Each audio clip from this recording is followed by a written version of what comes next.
नमस्कार, स्वागत है आपका सत्यहिंदी.com पर। मैं हूं नीलू व्यास और एक बार आपके साथ फिर से जुड़ रही हूं आपके पसंदीदा कार्यक्रम आज का एजेंडा को लेकर। जब से भारत आजाद हुआ है, लोग लक्षद्वीप को कैसे जानते हैं? लक्षद्वीप को लोग उसकी सुंदरता, सादगी, वहां के शांति प्रिय माहौल के लिए जानते हैं और यही वजह है कि लोग लक्षद्वीप में जाकर वेकेशन मनाना चाहते हैं।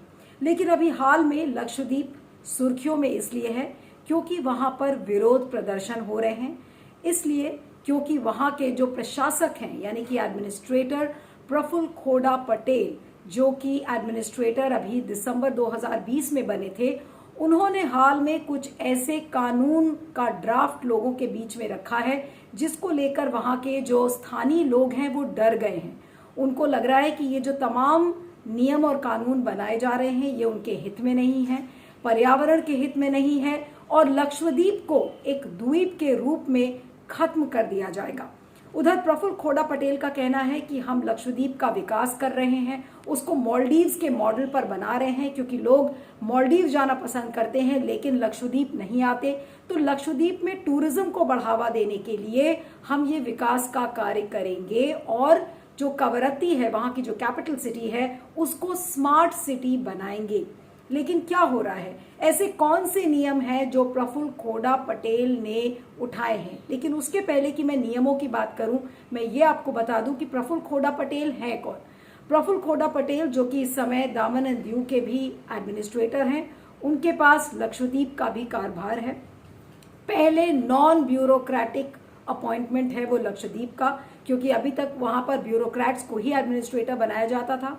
प्रफुल्ल खोड़ा पटेल जब नरेंद्र मोदी गुजरात के मुख्यमंत्री थे तो उनके राज्य में वो गृह मंत्री थे और उनको आरएसएस का बहुत करीबी माना जाता है। तो लक्षद्वीप अगर उनको भेजा गया है तो हमें यहाँ पर ये समझना होगा कि लक्षद्वीप की अगर आप जनसंख्या देखें तो वहाँ की 97% जो जनसंख्या है, 97% जो जनसंख्या है वो मुसलमानों की है और 90% लोग उसमें शेड्यूल्ड ट्राइब के हैं, यानी कि जो मुसलमानों की जनसंख्या है वो ज्यादातर शेड्यूल्ड ट्राइब्स की है। और अब जो नियम और कानून प्रफुल्ल खोड़ा पटेल जी लेकर आए हैं वो विकास का नाम ले रहे हैं, लेकिन वहां की जो स्थानीय जनता है वो उसको एंटी पीपल बता रही है और वो ये कह रही है कि वहां पर स्थानीय लोगों की भावनाओं को आहत किया जा रहा है, उनको डिस्प्लेस करने की कोशिश की जा रही है और वहां पर खाने पीने रहने और जो तमाम संस्कृति से जुड़े हुए सवाल हैं और जो जमीन से जुड़े हुए सवाल हैं, वो सारे सवाल यहाँ पर लोगों के बीच में एक बड़ी चिंता के रूप में बन गए हैं। तो आइए देखते हैं कि कौन कौन से ये निर्णय प्रफुल्ल खोड़ा पटेल ने उठाए हैं जिसकी वजह से लक्षद्वीप में बिल्कुल अशांति मच गई है और लोग वहां के बिल्कुल डरे हुए हैं। प्रफुल्ल खोड़ा पटेल का विरोध इस हद तक हो रहा है कि खुद बीजेपी के अपने ही नेता उनके खिलाफ हो गए हैं और उनका ये मानना है कि स्थानीय लोगों को बिना कंसल्ट किए, बिना उनकी राय लिए इस तरीके के नियम और कानून लाना पूरे द्वीप के हित में नहीं होगा। इसलिए खुद बीजेपी के अपने लोग भी विरोध प्रदर्शन में शामिल हो गए हैं। तमाम फिल्म स्टार्स जो केरला से जुड़े हुए हैं, मैंगलोर से जुड़े हुए हैं, ये सभी लोग सेव लक्षद्वीप के कैंपेन से जुड़ रहे हैं कि अब एक साथ होकर, एकजुट होकर लक्षद्वीप को बचाने का समय आ गया है, क्योंकि उनका ये मानना है कि जो लक्षद्वीप की जनसंख्या है वो इस समय अपने हक की लड़ाई लड़ रही है, क्योंकि उनका ये मानना है कि जिस तरीके के नियम और कानून प्रफुल्ल खोड़ा पटेल लेकर आए हैं वो उनके हित में नहीं है और जो उनके अधिकार हैं उन अधिकारों का हनन होगा। तो आइए जानते हैं कि ये क्या वो नियम और कानून जिसके ड्राफ्ट प्रपोजल्स लोगों के बीच में प्रफुल्ल खोड़ा पटेल ने रखा है। पहला जो निर्णय प्रफुल्ल खोड़ा पटेल ने लिया है वो बीफ के ऊपर रोक लगाने पर है। वहां पर बीफ बैन लगाया गया है और बीफ बैन को लोगों के खान पान की जो आदतें हैं उनसे जोड़कर देखा गया है, क्योंकि वहां के ज्यादातर लोग बीफ खाते हैं और उनके खिलाफ अब अगर कोई बीफ बेचेगा या भैंस का मीट बेचता हुआ दिखता है या गाय का मांस बेचता हुआ नजर आएगा तो उसको 10 साल की सजा हो जाएगी। तो जो वहाँ के स्थानीय लोग हैं उनका ये मानना है कि बीफ बैन लगाकर वहाँ की जो संस्कृति है और लोगों के जो खाने पीने की जो आदतें हैं उस पर एक तरीके से प्रहार है। तो इसको लेकर लोग तमाम विरोध प्रदर्शन कर रहे हैं। दूसरा, वहां पे 2 चाइल्ड पॉलिसी को लेकर एक नियम बनाया गया है कि वो लोग जिनके 2 से ज्यादा बच्चे हैं वो जो विलेज काउंसिल के जो पंचायत के जो चुनाव होंगे उसमें हिस्सा नहीं ले सकते। तो आप देखिए कि एक तरीके से पंचायती राज सिस्टम को खत्म करने की बात कही जा रही है। तो ये एक तरीके का एक बिंदु है जिसको लेकर एनसीपी, कांग्रेस सभी बिल्कुल ऑपोजिशन में है, उसका विरोध कर रहे हैं और सरकार की नीयत पर, वहां की प्रशासन की नीयत पर बार बार सवाल उठाया जा रहा है कि जिन परिवारों के पास 2 बच्चों से ज्यादा है उनको विलेज काउंसिल के चुनाव को क्यों नहीं लड़ने दिया जाएगा। तो यहाँ पर प्रशासन के नीयत पर सवाल उठाए जा रहे हैं।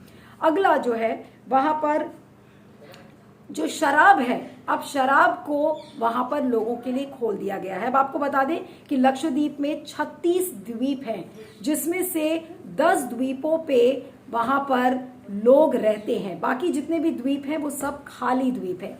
तो जो अनइनहैबिटेड जो आइलैंड्स हैं जहां पर लोग नहीं रहते, तो वहां पर अब लोगों को शराब देने की अनुमति हो गई है, यानी कि वहां पर शराब लोगों को सर्व किया जाएगा टूरिस्ट को और शराब बेची भी जाएगी। तो जाहिर सी बात है कि अभी तक जो लक्षद्वीप बिना शराब के माना जाता था, लिकर प्रोहिबिटेड जोन माना जाता था, अब उसको शराब के लिए खोल दिया गया है, जिसको लेकर स्थानीय लोग वहां पे वाकई में गुस्से में हैं कि आप एक तरीके से वहां पर शराब को बढ़ावा दे रहे हैं और ये सारा कसूर, इसका जिम्मेदार लोग प्रफुल्ल खोड़ा पटेल को दे रहे हैं।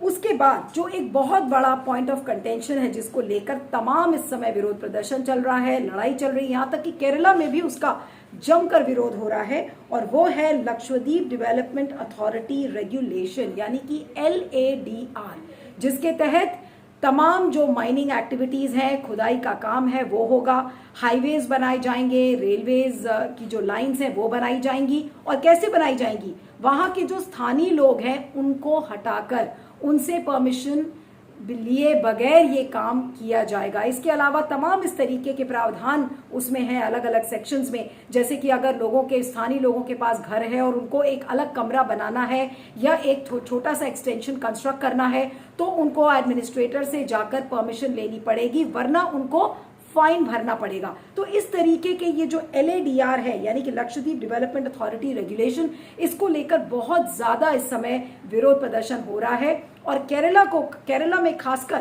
केरला के जो मुख्यमंत्री हैं पिनाराई विजयन, उन्होंने एक पत्र भी लिखा है इसको लेकर। जो राज्यसभा MP हैं एलाराम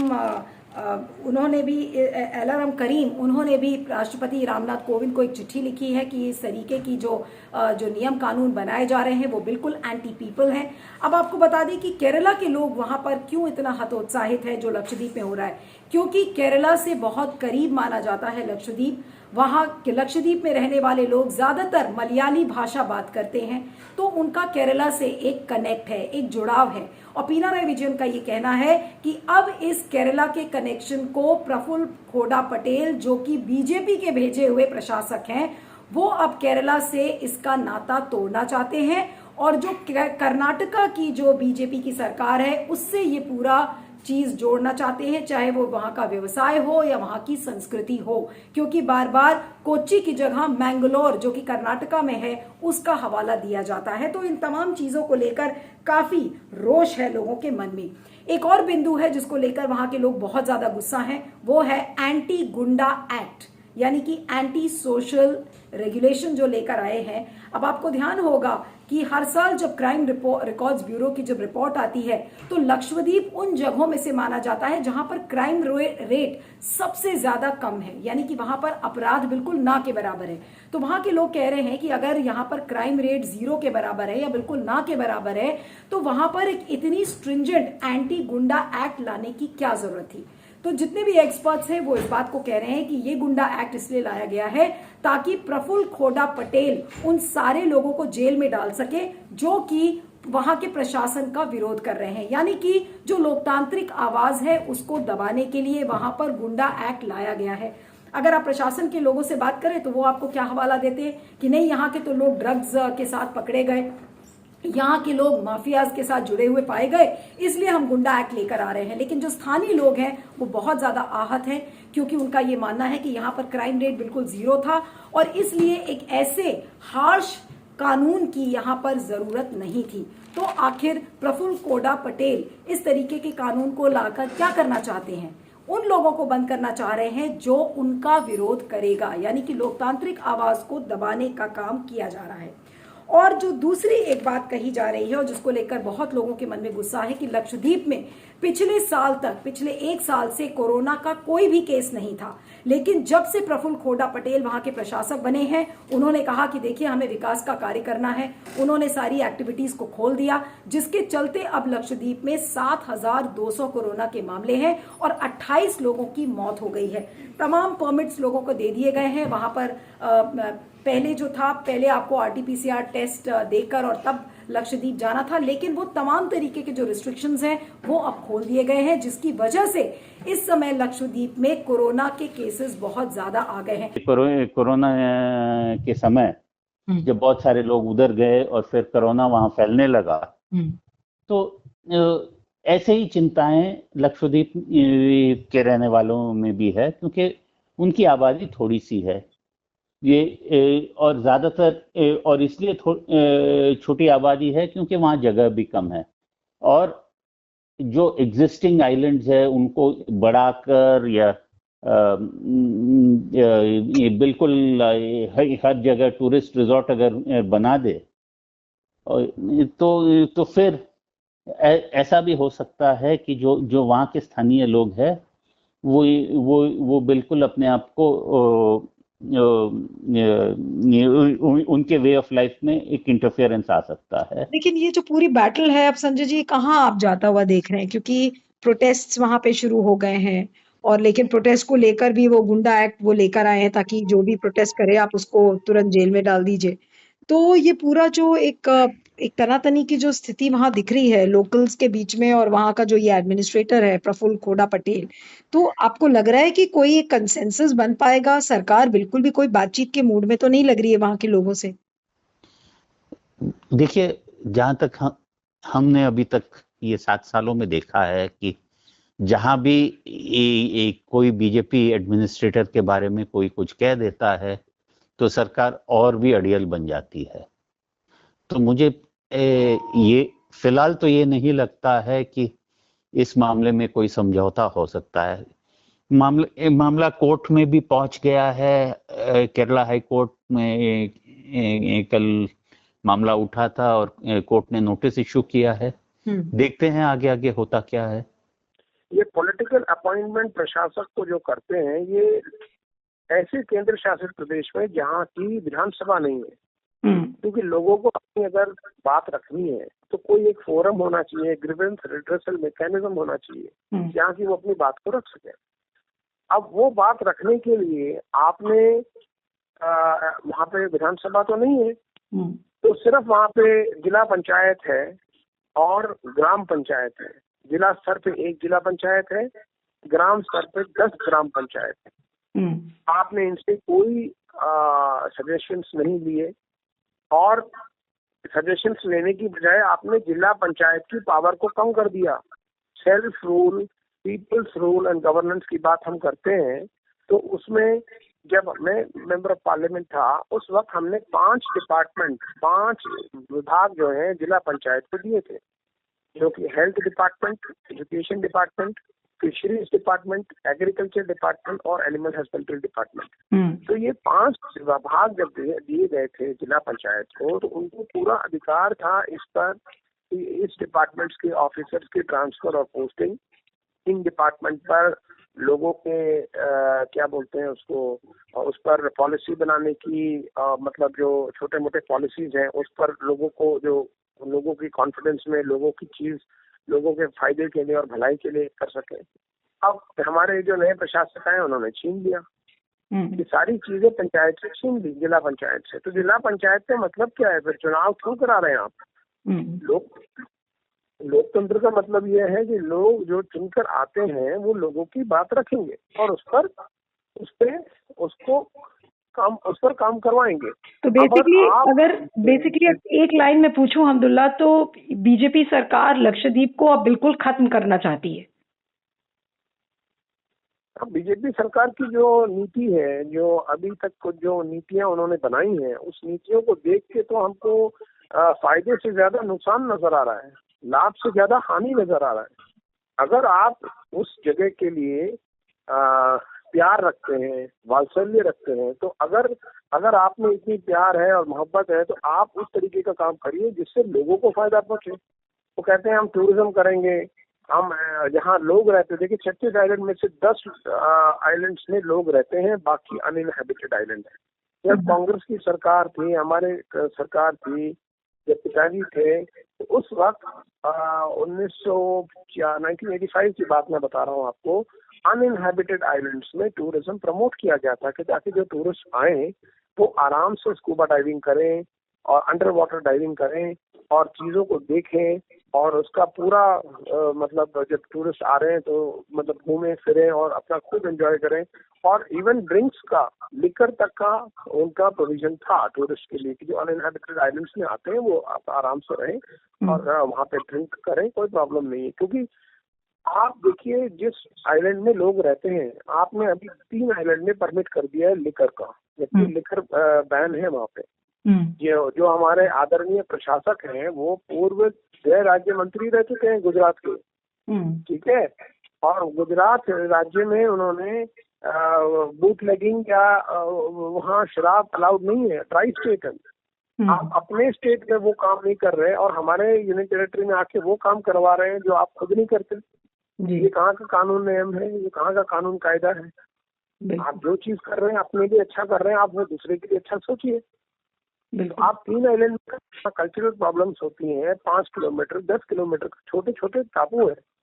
उस टापू में अगर कोई वो टूरिस्ट आता है और वहाँ आपने लिकर परमिट कर दिया और कोई अनसिविलाइज टूरिस्ट है, वो अगर शराब पीता है या कोई ड्रिंक करता है, उसके बाद अगर उस पर लोकल के साथ अगर उससे कोई झगड़ा होता है तो गुंडा एक्ट लोकल पे लगाया जाएगा, टूरिस्ट पे थोड़ी लगाया जाएगा। तो ये सारी प्रॉब्लम्स और इश्यूज हैं, इनको सबको ये समझना चाहिए इनको।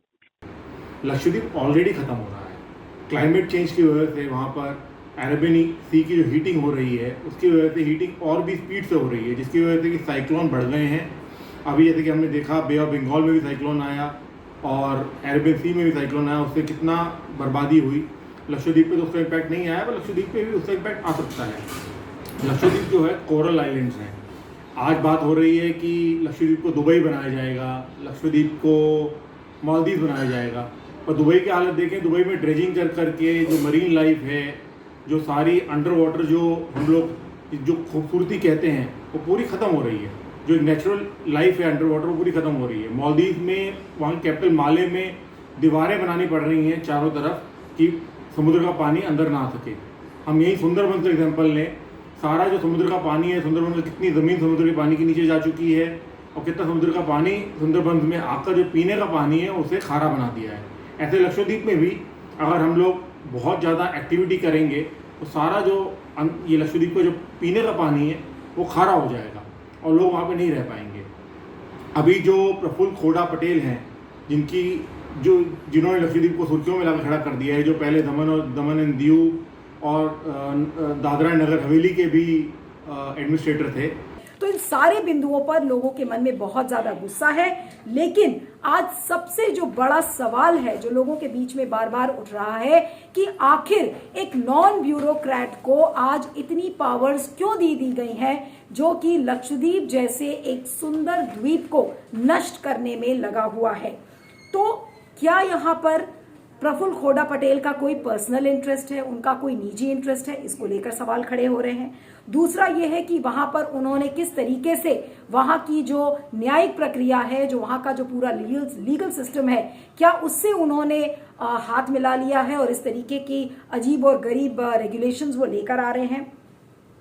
लोगों के साथ कंसल्टेशन नहीं हुई है, कोई राय मशविरा नहीं हुआ है, यहाँ की अपने विधायकों के साथ भी वहां पर कोई भी जो अपने भी नेता हैं उनसे भी कोई राय मशविरा नहीं लिया गया। यानी कि डेमोक्रेटिक सिस्टम को खत्म करके, जो एक लोकतांत्रिक प्रक्रिया है उसको खत्म करके आप एक नौकरशाही, एक ब्यूरोक्रेटिक सिस्टम को एक ज्यादा अपर हैंड देने की कोशिश कर रहे हैं। ये बार बार ये चीजें सामने इसको लेकर आ रही हैं। लेकिन जो सबसे बड़ा सवाल है कि क्या हम पंचायती राज सिस्टम को यहाँ पर खत्म करने की कोशिश कर रहे हैं, और जो वहां के मछुआरे हैं वो बहुत ज्यादा डरे हुए हैं कि उन मछुआरों के खिलाफ कोई ना कोई एक्शन हो जाएगा। वहां के ज्यादातर लोग फिशिंग का काम करते हैं, तो इस समय जो मछुआरे हैं वो बहुत ज्यादा डरे हुए हैं कि अगर हम प्रशासन की कोई भी बात नहीं मानते तो फिर हमें उठाकर बंद कर दिया जाएगा। और ये तमाम जो आपको मैंने बिंदु बताए हैं, आज इसको लेकर बहुत ज्यादा लोगों में डर है। लेकिन जो सबसे बड़ा पॉइंट है कि 97% जनसंख्या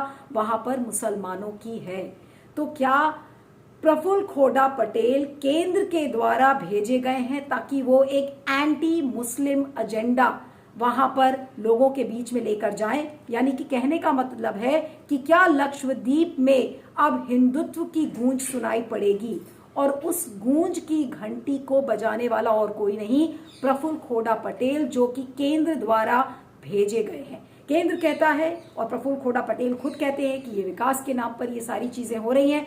लेकिन विकास किसके लिए हो रहा है? आप कोई भी रिफॉर्म्स लाते हैं, कोई भी लॉ लाते हैं या कोई भी अमेंडमेंट आप लाते हैं, वो वहां की जमीन के लिए नहीं होता, बल्कि जमीन पर रहने वालों के लिए होता है। ये वहां के स्थानीय लोग बोल रहे हैं, एक्सपर्ट्स बोल रहे हैं, लॉयर्स बोल रहे हैं, इकोलॉजिस्ट बोल रहे हैं, एनवायरमेंटलिस्ट बोल रहे हैं। तमाम तरीके के लोग इसको लेकर विरोध में शामिल हो गए हैं कि किसी न किसी तरीके से लक्षद्वीप को खत्म करने की कोशिश कर रहे हैं प्रफुल्ल खोड़ा पटेल, और साथ में उनके मिली हुई है केंद्र सरकार। तो आखिर ये कैसा विकास है कि पूरे लक्षद्वीप को खत्म किया जा रहा है? बार बार मालदीव्स का हवाला दिया जाता है, तो मालदीव्स के पास ऑल्टरनेटिव्स बहुत सारे हैं, लेकिन लक्षद्वीप के पास ऑल्टरनेटिव्स नहीं है। लक्षद्वीप कुल 36 द्वीपों से बना है, बल्कि मालदीव्स एक बहुत बड़ा आइलैंड नेशन माना जाता है। वहां पर अगर एक आइलैंड खत्म होता है तो दूसरे को बसा दिया जाता है। लेकिन अगर पूरे लक्षद्वीप को आप इस तरीके से खत्म कर देंगे तो भारत क्या करेगा? एक और हवाला जो बार बार दिया जा रहा है कि देखिए, जिस तरह से लाइन ऑफ एक्चुअल कंट्रोल पर हम लद्दाख में अपनी सेना की जो तैनाती है वो हम बढ़ा रहे हैं, तो उधर चाइना को काउंटर करने के लिए हम इस तरीके से जो लक्षद्वीप है, लक्षद्वीप सागर में, अरेबियन सागर में हम इस तरीके की एक्टिविटीज को बढ़ावा दे रहे हैं। लेकिन किसी भी एक्टिविटी को बढ़ावा देने के पहले कम से कम बातचीत की प्रक्रिया, कंसल्टेशन की प्रक्रिया तो जरूरी है, लेकिन वो सारी चीजें नहीं हो रही हैं। तो कुल मिलाकर ऐसा लग रहा है कि प्रफुल्ल खोड़ा पटेल केंद्र के दिए हुए निर्देशों पर काम कर रहे हैं, और केंद्र का निर्देश बहुत ही स्पष्ट है कि मुसलमानों के खिलाफ जो भी हो सके करो, हिंदुत्व का एजेंडा वहां पर फैलाओ, जैसे बीफ बैन है और जो तमाम तरीके के नियम और कानून के बारे में मैंने आपको बताया है, तो वो बहुत ही एंटी पीपल, एंटी सोशल ये सारे निर्णय हैं जो कुल मिलाकर लक्षद्वीप को खत्म करना चाहते हैं।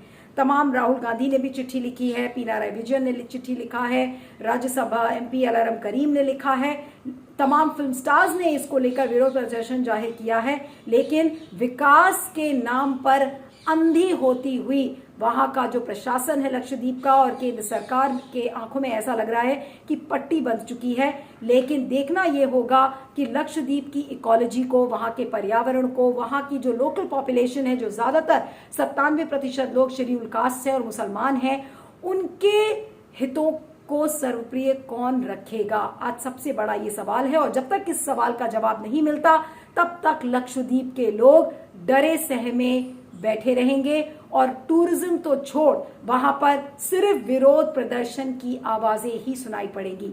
इस वीडियो के बारे में आपको क्या कहना है जरूर बताइएगा, और इस वीडियो को खत्म करने के पहले एक छोटी सी गुजारिश है कि बेबाकी से बोलना और स्वतंत्र पत्रकारिता करना आज के समय में एक बहुत मुश्किल काम है।